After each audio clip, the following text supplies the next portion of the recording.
Qizlijonlar, bugun sizlarga insonni toblanishi haqida gapirmoqchiman. Mana sizlarga shisha, bunisi ham boshqacha rang shisha. Bu ikkalovini parodasi va bu yerga xrustalimiz yo'q ekan. Xrustal qo'ysak agar 3 xil shisha bo'ladi. Давайте mana buni xrustal qilib olamiz. Mana bu xrustal deymiz. Deb bular hammasi ma'lum bir ximicheskiy elementlarni qorishgani. Ya'ni buni ichida bir nimasi bor, buni ichida bir nimasi bor, buni ichida bir nimasi bor, lekin hammasi bir-biriga o'xshamaydi.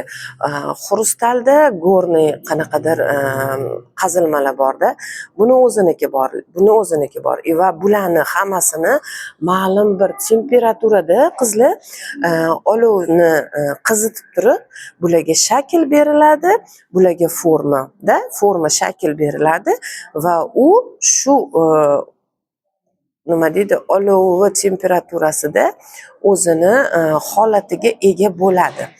Ya'ni bu shisha, buni xrustal deb olsak, buni boshqacha shishani materiali deb olsak, ya'ni bular 3 xil material va bular har xil narxga ega.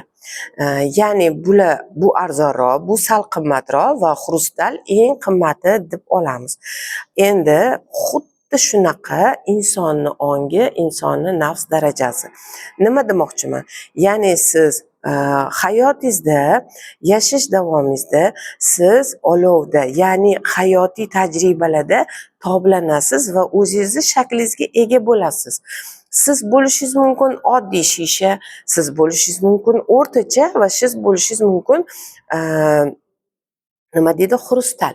Endi buni nima farqi bor desangiz, oddiy shishani tashlab yuborsangiz parcha-parcha bo'lib ketishi mumkin yoki qanchadir temperaturada sag'alga sinib ketishi mumkin. Ya'ni bu chidamsiz, nafs darajasi past bo'lsa, ong darajasi past bo'lsa insonni, uni chidamliligi past bo'ladi va u oddiy shishaga o'xshaydi.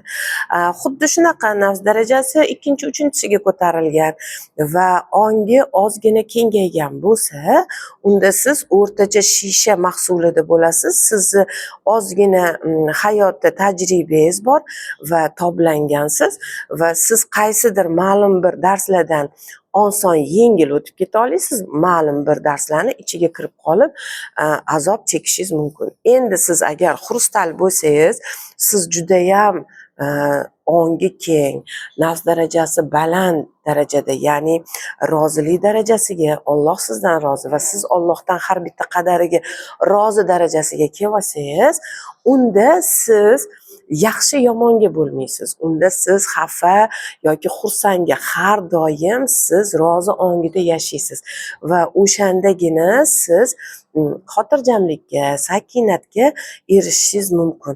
Ya'ni oddiy shisha misolida insonlarni tabaqaga bo'lish emas, ong darajasiga bo'lish, nafs darajasiga bo'lganingizda baribir insonlar bo'linadi qizlar. Siz buni yaxshi, yomon deb aytsangiz ham bu bor narsa. Kimdir mashina yo'ldan o'tishga qo'rqadi, kimdir mashina haydashga qo'rqadi, kimdir mashinasini BMW yoki Mercedes qilishga qo'rqadi. Ya'ni hammani nafs darajasi har xil.